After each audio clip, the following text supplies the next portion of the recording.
आप सभी को मेरा सादर नमस्ते। देववाणी संस्कृतम यूट्यूब चैनल में आप सभी का हार्दिक अभिनंदन है। अभी तक अगर आपने देववाणी संस्कृतम यूट्यूब चैनल को सब्सक्राइब नहीं किया है तो इसे सब्सक्राइब कीजिए, लाइक एंड शेयर करके अपना अमूल्य सहयोग प्रदान कीजिए। भारत में महापुरुषों को स्मरण करना एक श्रेष्ठ परंपरा रही है।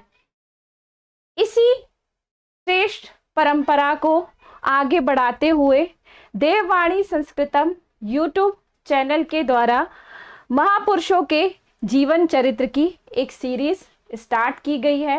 आप इसे देववाणी संस्कृतम यूट्यूब चैनल के प्लेलिस्ट में जाकर महापुरुषों के जीवन चरित्र की सीरीज में जाकर अभी तक जितने भी महापुरुषों के बारे में आपको बताया गया है वहां जाकर इन्हें सुन सकते हैं। आज इसी सीरीज के अंतर्गत हम आपके समक्ष प्रस्तुत हुए हैं मैडम कामा। आज हम इनके बारे में आपको जानकारी देंगे। चलिए शुरुआत करते हैं।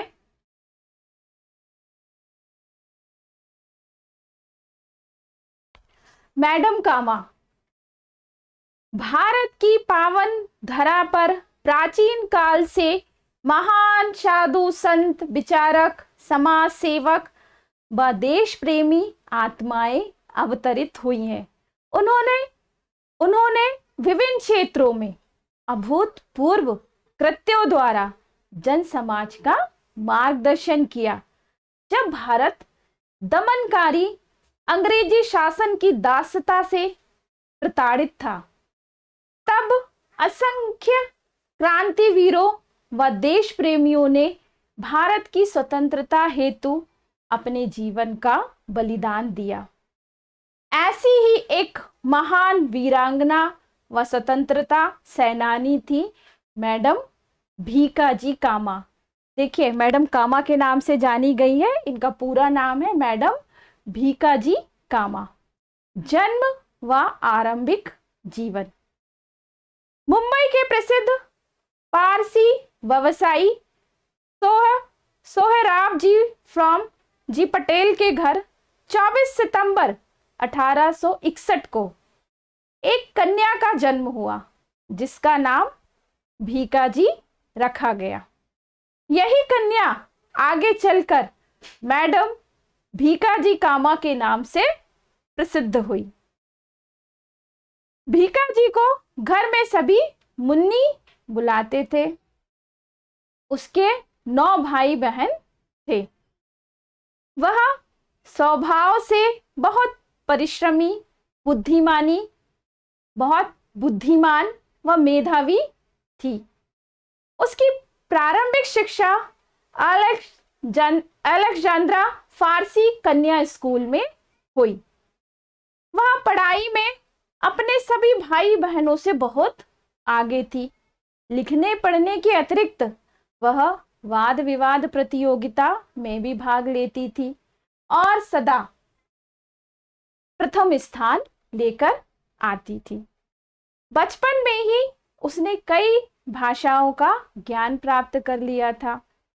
पढ़ाई में उसकी रुचि, उसकी लगन इतनी थी कि जब तक वह स्कूल का अपना पूरा काम नहीं कर लेती थी तब तक वह भोजन भी नहीं खाती थी। अपने स्कूल का सारा काम खत्म कर ही वह भोजन ग्रहण करती थी। दमन से भड़की ज्वाला। देखें इस भाग में स्वतंत्रता सेनानियों की जीवन गाथा सुनने में भीकाजी की विशेष रुचि थी। वह जन्मजात क्रांतिकारी नहीं थी। आरंभ में तो वह हिंसा की बात तक नहीं करती थी। विद्रोह और दंगा करने वालों का वह विरोध करती थी, परंतु समय व्यतीत होने के साथ उसे अंग्रेजी शासन का अन्याय और दमन समझ में आने लग गया। जैसे जैसे समय बीतता गया उन्हें भी समझ में आ गया कि अंग्रेजी शासन क्या कर रहा है हमारे भारतवासियों के साथ। उसने अनुभव किया कि किस प्रकार निर्दयी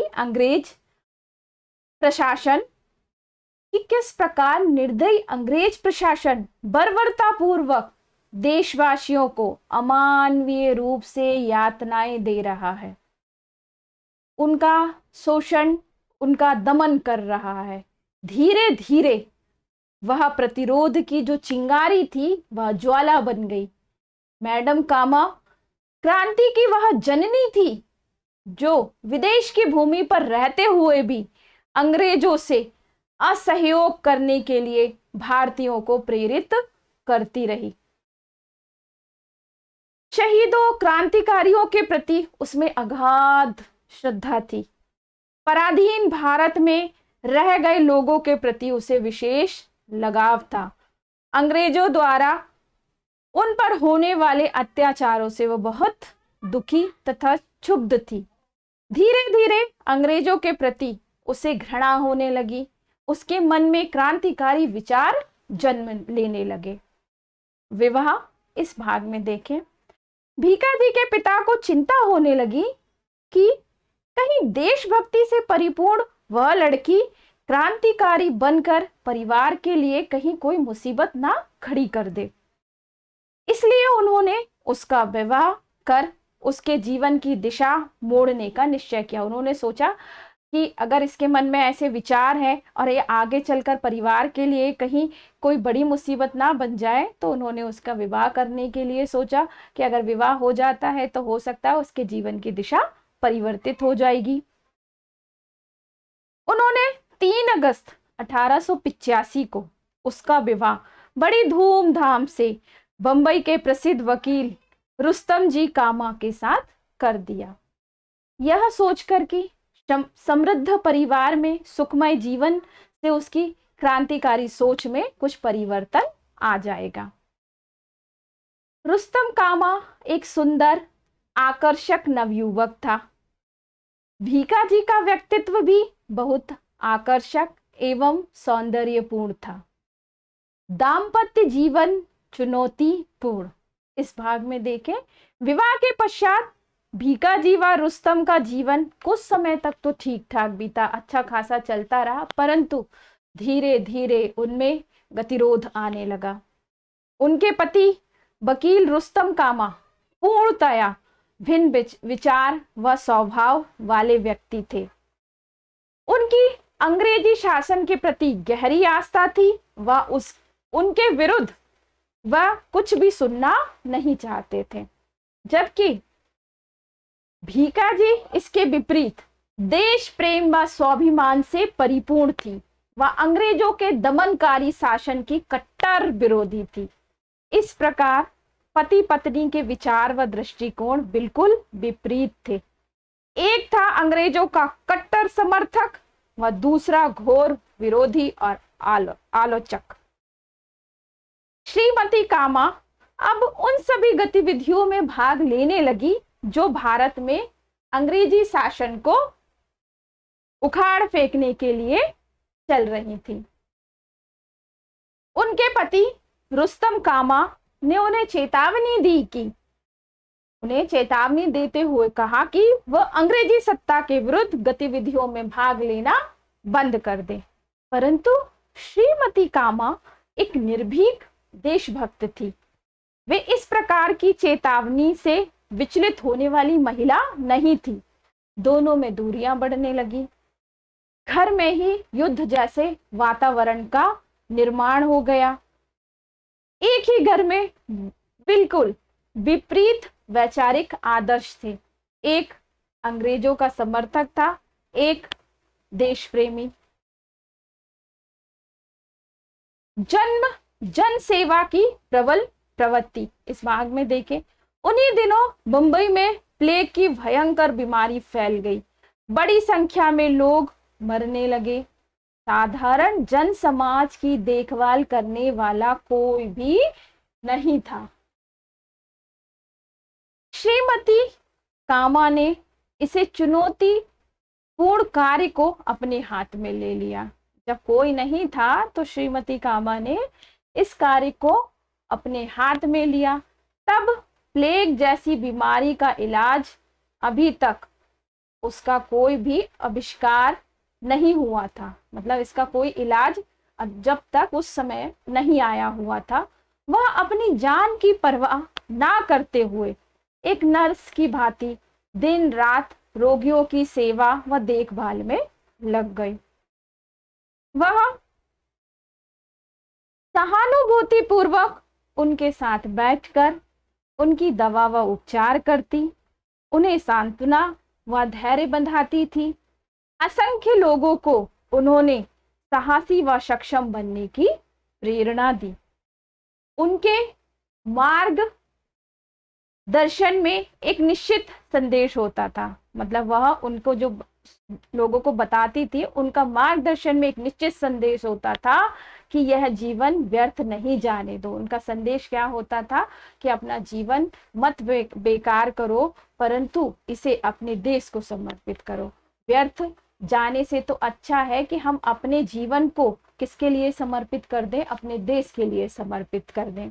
उन्होंने पीड़ितों व रोगियों में आत्मविश्वास व साहस जागृत करते हुए उन्हें जीवन की नई राह दिखाई। विदेश में रहकर भारत मुक्ति का अथक प्रयास। चलिए देखें कैसे उन्होंने वहां विदेश में रहकर भी अपनी भारत की मुक्ति के लिए क्या क्या प्रयास किए थे, देखते हैं इस भाग में। दुर्भाग्यवश रोगियों की सेवा करते करते श्रीमती कामा स्वयं ही प्लेग की चपेट में आ गई। अपनी दृढ़ संकल्प शक्ति के कारण वे मृत्यु से तो बच गईं, परंतु उनका जो स्वास्थ्य था वह बुरी तरीके से प्रभावित हो गया। तब बहुत कमजोर हो गई होंगी, मृत्यु पे तो उन्होंने विजय पा ली। उनके शुभ चिंतकों ने यह निर्णय लिया कि उन्हें अच्छे उपचार हेतु यूरोप भेज दिया जाए, परंतु वे देश में ही रहकर अपना उपचार करना चाहती थी, वो बाहर विदेश नहीं जाना चाहती थी। उनकी क्षीण अवस्था को देखकर उन्हें विदेश जाने के लिए बाध्य किया गया, मतलब उन्हें बहुत समझाया गया, उनको बहुत कहा गया कि भाई नहीं, अब आपका स्वास्थ्य जो है ठीक नहीं है, आप बहुत कमजोर हो चुकी हो, तो आपको जाना चाहिए, है ना। नहीं तो वो तो मना कर रही थी कि मुझे नहीं जाना है। उनकी क्षीण अवस्था को देखकर उन्हें विदेश जाने के लिए बाध्य किया गया। अतः अप्रैल 1901 में वह यूरोप चली गई। वहां भी भीका जी ने भारत की स्वतंत्रता का दिव्य स्वप्न व लक्ष्य कभी भी नहीं छोड़ा। विदेशी जमीन पर भी उनका जो लक्ष्य था वही लक्ष्य के साथ वो वहां पहुंची। जर्मनी, फ्रांस, स्कॉटलैंड आदि देशों में रहने के पश्चात 1905 में वह लंदन पहुंची। इसी बीच उनके स्वास्थ्य में सुधार होने लगा और वे भारत की स्वतंत्रता के लिए किए जाने वाले प्रयासों में पुनः सक्रिय रूप से भाग लेने लगी। उन दिनों लंदन में दादा भाई नौरोजी रहते थे। श्रीमती कामा उनके संपर्क में आई। दादा भाई भीका जी की साहसिक सोच व देशभक्ति की भावना से बहुत प्रभावित हुए। वह अपने सचिव के रूप में काम करने लगी। वह जो थी, उन्होंने उसे अपने सचिव के रूप में काम के लिए अवसर प्रदान किया और वह उनके सचिव के रूप में काम करने लगी। उनका परिचय अन्य भारतीय क्रांतिकारियों व बुद्धिजीवियों से भी होने लगा। इनमें मुख्य थे श्याम कृष्ण वर्मा, सरदार सिंह राणा, विनायक सावरकर आदि। जब श्याम कृष्ण वर्मा ने द इंडियन सोशियोलॉजिस्ट पत्र प्रकाशित किया तो श्रीमती कामा उनके पत्र में लेख लिखने लगी। श्याम कृष्ण वर्मा द्वारा स्थापित इंडियन होम रूल सोसाइटी में भी वह काम करती थी। उठो इस ध्वज को प्रणाम करो। इसमें देखें, अगस्त सन 1907 में मैडम कामा को पता चला कि जर्मनी स्थित स्टुटगार्ट में अंतरराष्ट्रीय समाजवादी सम्मेलन का आयोजन हो रहा है।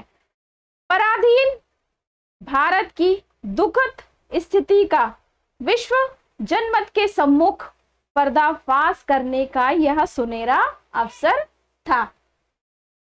विश्व के विभिन्न देशों के हजारों प्रतिनिधि इस सम्मेलन में भाग ले रहे थे। जब भारत की बारी आई तो मैडम कामा मंच पर पहुंची। श्रेष्ठता की आभा से उनका गरिमापूर्ण व आकर्षक व्यक्तित्व जो है दमक रहा था। उन्होंने भारतीय परिवेश साड़ी पहनी हुई थी। प्रतिनिधियों को लगा कि वह तो भारत की राज्य कन्या है। उनका प्रभावी उद्बोधन इस प्रकार था, जो भी उन्होंने वहां पर भाषण दिया था वह इस प्रकार है। मानव जाति का 5वां हिस्सा भारत में बसता है। स्वतंत्रता प्रेमी सभी लोग को भारत की गुलामी की बेड़ियों से मुक्त कराने में अपना योगदान देना चाहिए।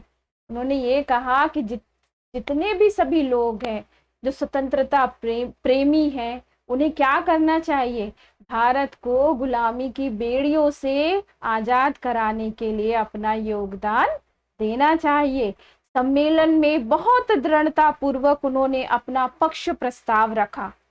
दमनकारी अंग्रेज सरकार को धिक्कारते हुए उन्होंने कहा कि वह प्रतिवर्ष भारत से 3.5 करोड़ रुपए लूट रहे हैं।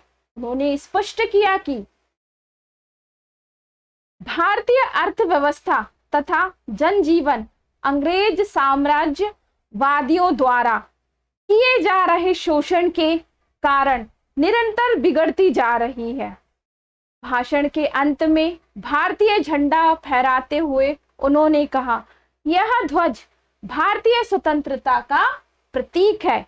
जीवन का बलिदान करने वाले युवा क्रांतिकारियों के रक्त से यह पोषित हुआ है। मैं आपका आह्वान करती हूँ, उठो और भारतीय स्वतंत्रता के इस ध्वज को प्रणाम करो। मैं समस्त विश्व के स्वतंत्रता प्रेमियों से प्रार्थना करती हूँ कि वह इस झंडे को अपना पूर्ण सहयोग दें। उनके मार्मिक आह्वान पर समूचा श्रोतावृंद उठ खड़ा हुआ और सभी ने करतल ध्वनि से झंडे का सम्मान पूर्वक अभिवादन किया। मैडम कामा प्रथम भारतीय थी जिन्होंने विदेशी भूमि पर अनेक देशों के प्रतिनिधियों के बीच भारत का झंडा फहराया। निसंदेह यह एक अद्भुत क्षण था। उन्होंने आगे कहा, अपने देश के झंडे तले बोलने की मेरी परिपाटी है। उन्होंने ये भी कहा कि अपने देश के झंडे तले बोलने की मेरी परिपाटी है। उसके पश्चात मैडम कामा किसी भी सभा समारोह में अपने ओजपूर्ण विचार रखने से पूर्व भारतीय झंडा अवश्य फहराती थी। वह पावन ध्वज, इसमें देखें, मैडम कामा, वीर सावरकर और कुछ अन्य क्रांतिवीरों ने मिलकर सन 1905 में तिरंगे झंडे का प्रारूप तैयार किया। सर्वप्रथम 1905 में बर्लिन में और बाद में 1907 में बंगाल में यह झंडा फहराया गया। तिरंगे ध्वज में 3 रंग की पट्टियां थी, हरी, केसरी व लाल। जो उन्होंने प्रारूप तैयार किया गया था उसके अनुसार सबसे ऊपर हरे रंग के पट्टे में लिखते हुए 8 कमल अंकित थे। ये 8 कमल भारत के तत्कालीन 8 प्रदेशों के प्रतीक थे। बीच में केसरी पट्टी पर देवनागरी लिपि में वंदे मातरम भारत माता के अभिवादन स्वरूप अंकित था। सबसे नीचे लाल पट्टे में दाहिनी ओर अर्धचंद्र एवं बाईं ओर उगता सूरज चित्रित था। लाल रंग बल एवं बलिदान के लिए केसरी रंग विजय और हरा रंग साहस तथा उत्साह को दर्शाता है। मैडम कामा ने बताया, इस झंडे का प्रारूप एक सुविख्यात, निस्वार्थ व युवा भारतीय देशभक्त ने बनाया है। उनका संकेत वीर सावरकर की ओर था।